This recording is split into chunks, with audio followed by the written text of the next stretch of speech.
மகாபாரதம் ஒரு கற்பனை கதை அப்படிங்கிற ஒரு எண்ணமும் ஒரு சாரார்கிட்ட உண்டு. அப்படி ஒரு கற்பனை கதையாக அது இருக்கும் பட்சத்தில் அந்த மகாபாரதத்தில் சொல்லப்பட்டிருக்கிற கீதையினுடைய அந்த பகவத்கீதையினுடைய நிலை என்ன? மகாபாரதம் கற்பனை கதை அல்ல, நிஜம்தான். அதுக்கு உண்டான ஆதாரங்கள் எல்லாமே இன்னைக்கும் பாரத தேசத்தில் இருக்கிறது. திருக்குறள் நான் ஒரு பொய்யான நூல், திருவள்ளுவர்னு ஒருத்தர் வாழவே இல்லைன்னு சொன்னா நீங்க ஒத்துப்பீங்களா? இன்னைக்கும் குருக்ஷேத்திரங்கிற ஒரு இடம் இருக்குது. நீங்க அங்க போனீங்கன்னா நீங்க அங்க உண்டான பல விஷயங்கள் பார்க்கலாம். மகாபாரத்தில் என்னெல்லாம் சொல்லப்பட்டதோ அந்த விஷயங்கள்லாம் அந்த குருக்ஷேத்திரங்கிற இடத்துல இன்னைக்கும் அத்தாரிட்டேட்டிவா இருக்கிறது.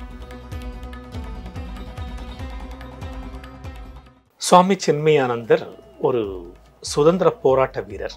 தான் மட்டும் ஆனந்தம் அடைஞ்சா போதாது, இந்த ஞானம் உலக மக்கள் எல்லாருக்கும் போய் சேரணும்னு சொல்லிட்டு இமயமலையிலேருந்து இறங்கி 1951 இந்த உலகத்தில் தன்னுடைய பிரவச்சனம் பிரச்சாரத்தை ஆரம்பித்தார். இந்த வருஷத்தோட 75 வருஷங்கள் நிறைவடைது சின்மயா மிஷன்.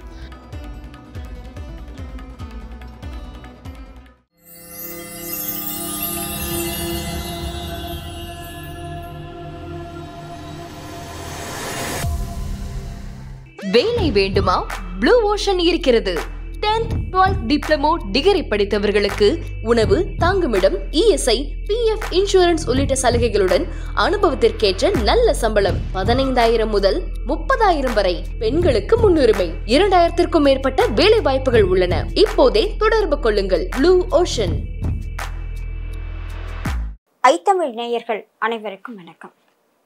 இப்போ பொதுவாக ஆன்மீகம் அப்படின்னு ஒரு விஷயத்தை எடுத்துக்கிறோம் அப்படின்னு சொன்னால், ஒவ்வொரு காலகட்டத்திலையும் இந்த ஆன்மீகம் அப்படிங்கிற விஷயத்தை நோக்கிய நமது அணுகுமுறை ஒவ்வொரு காலகட்டத்திலும் ஒவ்வொரு பரிணாமத்தோடு தான் இருக்குது அப்படின்னு சொல்ல முடியும். ஏன்னா நம்ம தாத்தா பாட்டி காலத்தில் பார்த்த ஆன்மீகம் வேறு, அப்பா அம்மா காலத்தில் பார்த்த ஆன்மீகம் வேறு. இப்போ அடுத்து நம்முடைய தலைமுறையில் ஆன்மீகம் அப்படிங்கிறது இன்னைக்கு மேலே நம்மளுடைய அடுத்த தலைமுறை இதை எப்படி அணுகுவாங்க. ஸோ ஆன்மீகம் அப்படிங்கிறது மாறாத விஷயமா இருந்தாலும் கூட நாம் பார்க்கிற கண்ணோட்டம் மாறிக்கொண்டே இருக்கிறது. அது காலத்திற்கு தகுந்தாற் போல ஒரு மாறுதல்களோடு தான் இருக்குது அப்படிங்கிறத யாராலையும் மறுக்க முடியாது. உதாரணத்துக்கு இன்றைக்கு ஆன்மீகம் அப்படின்னு எடுத்துக்கிட்டாலே நம்ம யூடியூப் சேனல்ஸ் ஆகட்டும், அல்லது பக்தி வெளிப்படுத்துகிற பத்திரிகைகள் ஆகட்டும், அல்லது ஊடகங்கள் எதை எடுத்துக்கிட்டாலும் சரி, பரிகாரம், வார பலன்கள், ராசி பலன்கள், இன்றைக்கு என்ன பரிகாரம் பண்ணினால் என்ன பலன் கிடைக்கும், இதுக்கு எந்த ஆலயத்திற்கு போக வேண்டும், இந்த மாதிரி விஷயங்கள் தான். ஸோ இந்த தலைமுறையில் ஆன்மீகம் அப்படின்னாலே பரிகாரம் மட்டும்தான், ராசி பலன் மட்டும்தான் அப்படிங்கிற எண்ணம் அது ஊன்றி போயிருக்கிறது அப்படிங்கிறத நம்மளால் மறுக்கவே முடியாது. ஆனாலும் அதையும் தாண்டி பல ஆழ்ந்த விஷயங்களை நம்முடைய பாரத தேசத்தில் நம்ம அருளாளர்களும் பெரியவர்களும் மகான்களும் துறவிகளும் நிறைய விதைச்சிட்டு போயிருக்காங்க. ஸோ இந்த மாதிரி விஷயங்களை அடுத்த தலைமுறைக்கு நம்ம அதை சுலபமாக கொண்டு போகணும் அப்படிங்கிறதுக்கும் ஒரு பக்கத்தில் நிறைய பேர் படாத பாடுபட்டு இருக்காங்க அப்படின்னு தான் சொல்ல முடியும். அப்படிப்பட்ட ஒரு விருந்தினர், சிறப்பு விருந்தினரை தான் நாம் இன்றைய நிகழ்ச்சியில் பார்க்கவிருக்கின்றோம்.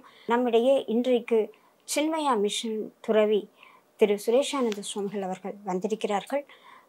முதல்ல சின்மயானந்த மிஷன் அப்படின்னா என்ன, அது என்ன மாதிரியான தன்னுடைய பங்களிப்பை ஆன்மீகத்திற்கு நம்முடைய சமூகத்திற்கு கொடுத்து கொண்டிருக்கிறது, அப்படி போன்ற அரிய தகவல்களை சுவாமிகள் நம்மளோட பகிர்ந்துக்க இருக்காங்க. நமஸ்காரம் சுவாமிஜி. அர்ஜுனனுக்கு கிருஷ்ணர் மிகச்சிறந்த நண்பராக மகாபாரதம் முழுவதிலும் காட்சி கொடுத்திருக்கார் இல்லையா? ஏன்னா மற்ற எல்லாருக்குமே பகவானை வேண்டி ஒரு வரத்தை கேட்பாங்க, பகவான் உதவி பண்ணுவாங்க, அனுகிரகம் பண்ணுவாங்க. அப்படிதான் நம்ம புராண கதைகள் படிக்கிறோம். ஆனா இவர் ஒரு தேரையே ஓட்டி கொண்டு தன் பக்தனுக்காக செல்லக்கூடிய அளவுக்கு ஒரு உற்ற தோழனாகவும் இருந்திருக்கிறார். அப்போ அந்த கிருஷ்ணர் நினைச்சிருந்தா அவருக்கு எங்க வேணாலும் ஒரு உபதேசத்தை சொல்லியிருக்க முடியும். ஏன் அந்த மகாபாரத போர்க்களத்துல அப்படி ஒரு உபதேசம் பண்ணியிருக்கார்? இந்த கேள்வி குறிச்சு ரொம்ப அருமையான கேள்வி. பேட்டில் ஃபீல்டுன்னு சொல்லுவாங்க ஆங்கிலத்துல, யுத்த களம், போர்க்களம். பகவான் அர்ஜுனனுக்கு யுத்த களத்துல உபதேசம் பண்றதுக்கு தேர்ந்தெடுத்தது காரணம், இனிமேல் வரக்கூடிய காலத்துக்கு அர்ஜுனன் மூலமா ஒரு உபதேசத்தை உலக மக்களுக்கு கொடுக்கணுங்கிறது தான் பகவான் கிருஷ்ணனுடைய அவதார நோக்கமே. யதா யதா ஹி தர்மஸ்ய க்ளானிர்பவதி பாரத அபியுத்தானாம் அதர்மஸ்ய ததாத்மானம் சிருஜாம்யகம் தர்ம சம்ஸ்தாபனார்த்தாய சம்பவாமி யுகே யுகேன்னு பகவான் சொன்னாலும் கூட, எப்பெல்லாம் அதர்மம் அதிகமாகி தர்மம் கம்மியாகுதோ அப்ப தர்மத்தை நிலைநாட்டுறதுக்காக நான் அவதாரம் எடுப்பேன்னு சொன்னார். பட் இங்கே அவதார நோக்கம் என்னன்னு கேட்டா, இந்த பகவத்கீதையின் மூலமா இனிமேல் வரக்கூடிய காலகட்டத்துக்கு மக்களுக்கு இது போய் சேரணுங்கிற எண்ணம் தான். அதனால யுத்த களத்தை தேர்ந்தெடுத்தது காரணம், யுத்த களத்துல அர்ஜுனன் சொந்த பந்தங்களை பார்த்து நடுங்கி போய் குழம்பி போய் சக்தியெல்லாம் இழந்து போய் உட்கார்ந்துருக்கிறான். அர்ஜுனன் மட்டுமான்னு கேட்டா, இன்னைக்கு நாமும் வாழக்கூடிய இந்த வாழ்க்கை ஒரு யுத்த பூமி மாதிரி தான். யுத்த பூமியில எவன் எந்த பக்கத்துல இருந்து அம்பெய்வான் கதாயுதம் வீசுவான்னு தெரியாது. இன்னைக்கு நம்ம வாழ்க்கை கூட அப்படிதான் இருக்குது. எந்த பக்கத்துல இருந்து எப்படி பிரச்சனை வரும்னு தெரியாது. இப்படிப்பட்ட யுத்த களத்துல அர்ஜுனனுக்கு அந்த ஞானத்தை கொடுத்து, அவனுக்கு தெளிவை கொடுத்து, மோகோ நஷ்ட பரந்தப, என்னுடைய மயக்கமெல்லாம் தீர்ந்தெடுத்து, தவ வச்சனம் கரிஷே, நீங்க சொன்ன மாதிரி நான் எழுந்து யுத்தம் பண்றேன்னு எழுந்து நின்னா அர்ஜுனன். இந்த பகவத்கீதை தயங்கி போய் குழம்பி போய் துக்கத்தில் இருக்கிற ஒவ்வொரு மனிதனுக்கும் இந்த பகவத்கீதை போய் சேர்ந்ததுன்னா அவனுக்குள்ள ஒரு தெளிவு கிடைக்கும். அவனும் இந்த வாழ்க்கைய சரியான மனோநிலையோடு எதிர்கொள்ள முடியும். ஆக யுத்த காலத்தை தேர்ந்தெடுத்ததுக்கு காரணம், அர்ஜுனன் மட்டும் யுத்த காலத்துல இல்லை, நாமளும் இன்னைக்கு வாழக்கூடிய வாழ்க்கையே ஒரு யுத்த பூமியான இருக்கிறது. அதனால யுத்த காலத்தை தேர்ந்தெடுத்திருக்கிறார். இன்னைக்கு அது நமக்கு ஒத்து வருது. ரொம்ப அருமை. ஒரு சனாதன தர்மத்துல சொல்லப்பட்டிருக்கிற விஷயங்கள், அகிம்சை, உயிர்கொள்ளாமை, இதை பத்தி நிறைய பேசியிருக்காங்க, நிறைய சொல்லியிருக்காங்க. இன்னும் சொல்லப்போனால், ஒருவன் உன்னுடைய ஒரு கன்னத்தில் அடித்தால் மறு கன்னத்தை காட்டு அப்படிங்கிற மாதிரியான விஷயங்களும் நமக்கு சொல்லித்தரப்பட்டிருக்கு. நம்ம பெரியவங்களாம் நமக்கு அதை தான் சொல்லி கொடுத்துருக்காங்க. ஆனால் இந்த பகவத்கீதையில் போர்க்களத்தில் இருக்கக்கூடிய அந்த அர்ஜுனனுக்கு நீ எதிரிகளை அழிக்கணும் அப்படிங்கிற மாதிரி தத்துவோபதேசம் பண்ணியிருக்கார். அதாவது தமிழில் அது மரக்கருணை அப்படின்னு சொல்லுவாங்க இல்லையா? அது எந்த விதத்தில் ஒத்து போகும்? அப்போ இது சரியா அது சரியான்னு மக்களுக்கு ஒரு குழப்பம் உண்டாகும் இல்லையா?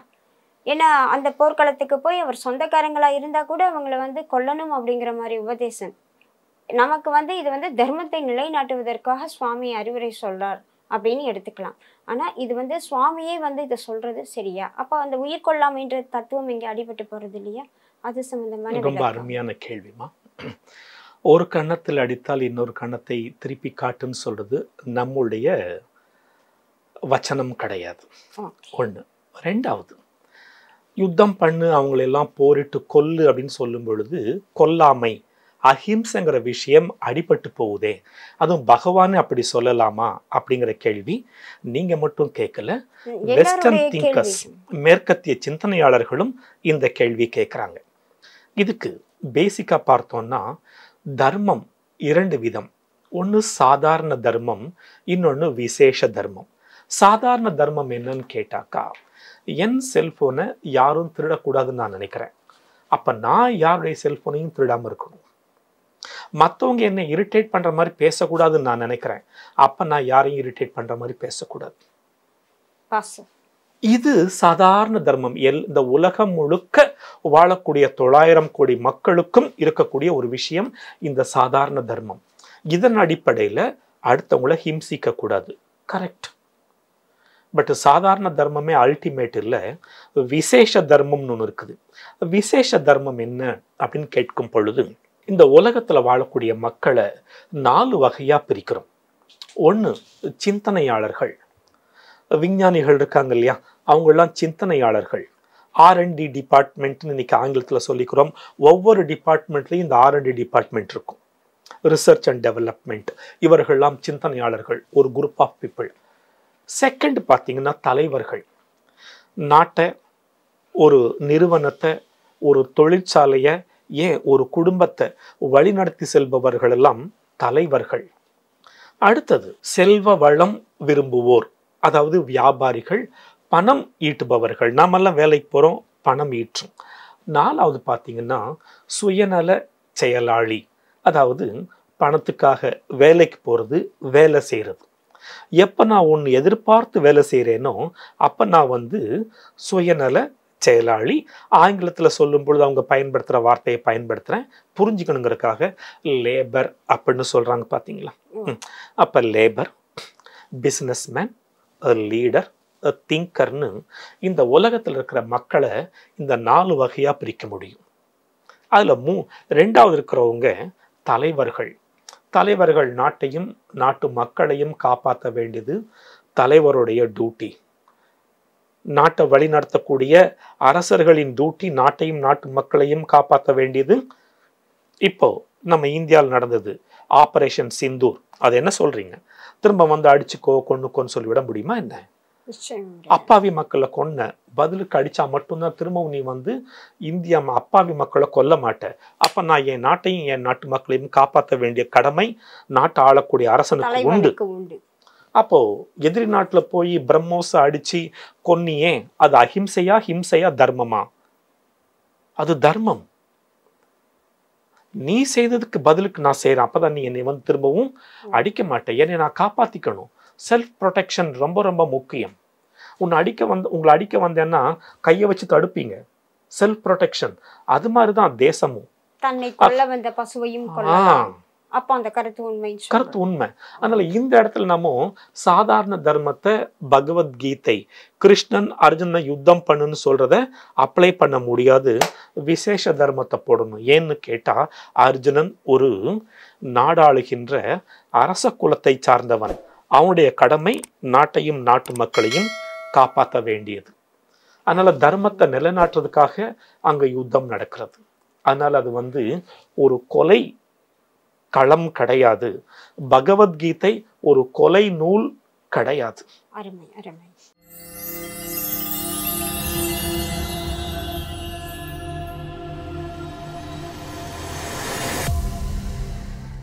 வேலை வேண்டுமா?